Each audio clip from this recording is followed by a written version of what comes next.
Saya nak ambil kesempatan di sini untuk nak menjelaskan mengenai isu istilah Ahli Sunnah wal Jamaah. Ketika mana ada pihak-pihak yang nak menyempitkan definisi ini bagi merujuk kepada kumpulan aliran Asy'ariyah dan Maturidiyah semata-mata. Sedar tak sedar, ini adalah satu yang tidak wajar, bahkan tak kurang satu bentuk penyelewengan. Kerana ternyata para ulama apabila mereka meletakkan definisi ini, kerana definisi ini sudah wujud sejak zaman berzaman, sudah beratus tahun digunakan istilah Ahlus Sunnah wal Jamaah. Ini dia bukan hanya diadakan zaman mutakhir ni, bahkan telah wujud sejak sekian lama, digunakan, diletakkan oleh para alim ulama kita dahulu. Ternyata bahawa apabila mereka meletakkan definisi Ahli Sunnah wal Jamaah, mereka memaksudkan maksud yang tertentu, yang khusus. Kalau bahagian pertamanya Ahli Sunnah, tuan-tuan insya-Allah boleh maklumlah bahawa sunnah itu lawan dia bid'ah. Yakni mereka ingin mengecualikan golongan ahli bid'ah, yakni golongan yang menyalahi as-sunnah, menyelisihi sunnah Nabi sallallahu alaihi wasallam. Tinggal lagi sama ada secara total, secara mutlak, seperti mana halnya dengan golongan Syiah Rafidah yang menolak sama sekali hadis-hadis dalam Bukhari dan Muslim, hadis yang diriwayatkan oleh majoriti para sahabat. Itu maksud ahli sunnah. Tetapi saya nak tekankan di sini ialah mengenai bahagian yang kedua dalam istilah ini, Ahlus Sunnah wal Jamaah. Siapakah yang dimaksudkan dengan al-Jamaah? Saya melihat seperti ada kekeliruan di luar sana, bahkan tafsiran yang salah yang diberikan oleh pihak-pihak. Al-Jamaah maksudnya jemaah, dalam bahasa Melayu kita pun kita guna seperti dalam istilah solat berjemaah, yakni solat secara berkumpulan atau solat secara beramai-ramai. Ada yang mentafsirkan al-Jamaah di sini yakni majoriti, jemaah yakni kumpulan majoriti dalam sebuah masyarakat dan seumpamanya. Justru mereka mengandaikan siapa majoriti pada hari ini, oh sekian,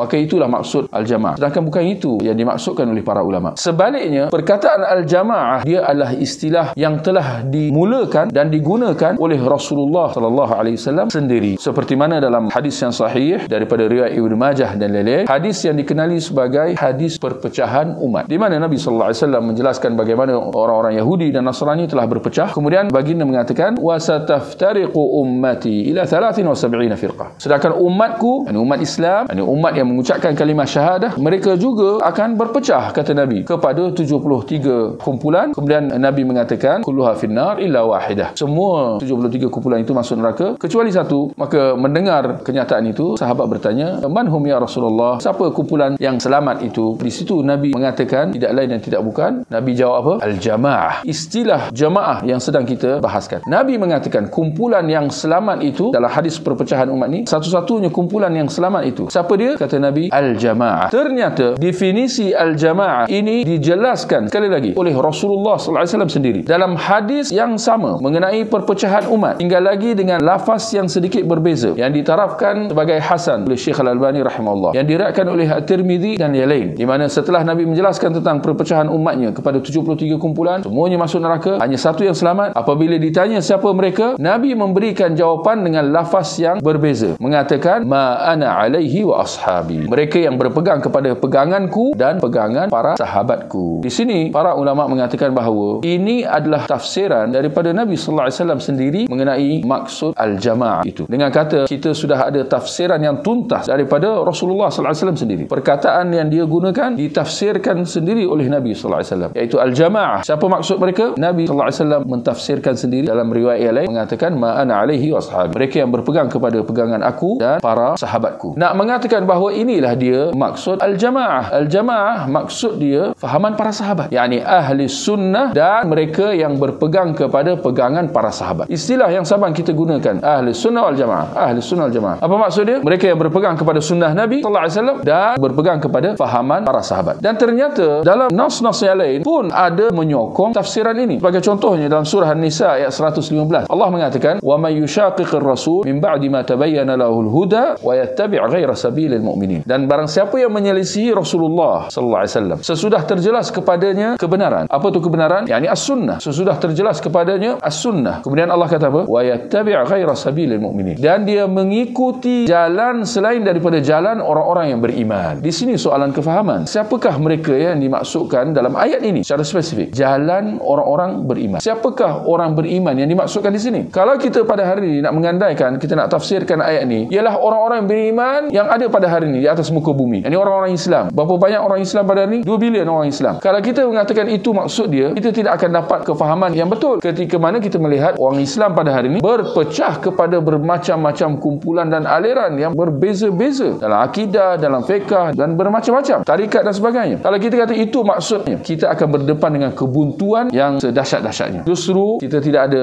jalan selain daripada memahami ayat ini, yakni orang-orang beriman ketika mana ayat ini turun kepada Rasulullah sallallahu alaihi wasallam. Siapa orang-orang beriman apabila ayat dalam surah An-Nisa ayat 115 ini turun kepada Nabi sallallahu alaihi wasallam? Siapa orang beriman pada waktu itu? Tidak lain dan tidak bukan para sahabat. Dengan erti kata, dan barang siapa yang menyelisih Rasulullah sallallahu alaihi wasallam, yakni sunnah Nabi sallallahu alaihi wasallam, sesudah terjelas kepadanya as-sunnah, sudah terjelas kepadanya kebenaran, yakni as-sunnah, dan dia ikut jalan selain daripada jalan orang beriman, yakni dia ikut jalan selain daripada jalan para sahabat. Boleh saya tambahkan lagi nas hadis dalam riwayat Abu Dawud yang sahih dalam pesanan wasiat Nabi sallallahu alaihi wasallam apabila diminta berbuat demikian. Nabi mengatakan di awalnya, usikum bitaqwallah, aku berwasiat kepada kamu, aku berpesan kepada kamu supaya kamu bertakwa kepada Allah. Kemudian Nabi menjelaskan, fa innahu man ya'ish minkum fasayara ikhtilafan katsira. Sungguhnya siapa yang umur dia panjang, maka dia akan melihat perselisihan yang cukup banyak, seperti mana yang kita lihat pada hari ini. Perselisihan yang begitu banyak dalam kalangan orang-orang Islam sendiri. Kemudian Nabi kata apa? Di situ nasihat, tunjuk ajar, panduan yang Nabi berikan buat kita untuk kita jadikan sebagai pedoman. Nabi kata apa? Fa'alaikum bisunnati, maka hendaklah kalian berpegang teguh kepada sunnahku. Dan ternyata Nabi tidak berhenti kat situ. Bahkan Nabi tambah, wa sunnatul khulafa ar-rasyidin al-mahdiyyin, dan sunnah para khulafa ar-rasyidin al-mahdiyyin yang diberi pedoman dan diberi petunjuk. Sunnah khulafa ar-rasyidin. Nabi menggandingkan dua jenis sunnah dalam hadis ni. Hendaklah kalian berpegang kepada sunnahku dan sunnah khulafa ar-rasyidin. Jadi boleh saya katakan bahawa nas-nas ini semua saling menjelaskan antara satu sama lain. Kesudahannya kita ada jalan orang-orang beriman, kita ada sunnah para khulafa ar-rasyidin, dan kita ada pegangan para sahabat. Ma'ana alaihi washabi, apa yang menjadi peganganku dan pegangan para sahabatku, kata Nabi sallallahu alaihi wasallam. Yang mana dapat kita simpulkan nas-nas ini dan yang sepertinya di tempat-tempat yang lain bahawa yang dimaksudkan ialah para sahabat. Yang mana akhirnya kita katakan secara ringkasnya, kewajipan umat Islam berpegang teguh kepada Al-Quran dan As-Sunnah sampai di situ tidak mengikut fahaman para sahabat. Yang ini ditafsirkan, difahami kedua-dua Al-Quran dan As-Sunnah, bukan dengan mengikut selera cita rasa masing-masing. Kerana itu yang berlaku. Masing-masing semua mendakwa berpegang kepada Al-Quran dan Sunnah, tapi mereka saling berselisih dan berbeza. Mengapa jadi demikian? Kerana mereka mengabaikan aspek yang ketiga, berpegang teguh kepada Al-Quran dan As-Sunnah mengikut fahaman para sahabat. Dan itulah maksud ungkapan Ahlus Sunnah wal Jamaah, berpegang kepada sunnah Nabi sallallahu alaihi wasallam dan pegangan Al-Jamaah, yakni pegangan para sahabat. Maka dengan penjelasan itu tuan-tuan, gerangan apa ada pihak-pihak yang nak menyempitkan maksud Al-Jamaah dengan erti Asy'ariyah dan Maturidiyah, sedangkan semua sedia maklum bahawa dalam sejarah Islam, kumpulan Asy'ariyah atau pengasasnya Abu Hasan Al-Asy'ari dan Abu Mansur Al-Maturidi, mereka datang jauh kemudian pada kurun yang ketiga. Jadi kalau nak disempitkan maksud Al-Jamaah dengan Asy'ariyah dan Maturidiyah, jadi para sahabat mereka tidak termasuk dalam Ahlus Sunnah wal Jamaah atau macam mana? Bahkan semua sahabat Rasulullah akan dikecualikan daripada fahaman Asy'ariyah dan Maturidiyah. Kerana jelasnya Asy'ariyah dan Maturidiyah datang kemudian. Secara otomatiknya kita akan mengecualikan para sahabat, bahkan kita mengecualikan Rasulullah sallallahu alaihi wasallam sendiri dalam erti Al-Jamaah tersebut. Maka kita kata ini adalah satu kekeliruan yang perlu diluruskan.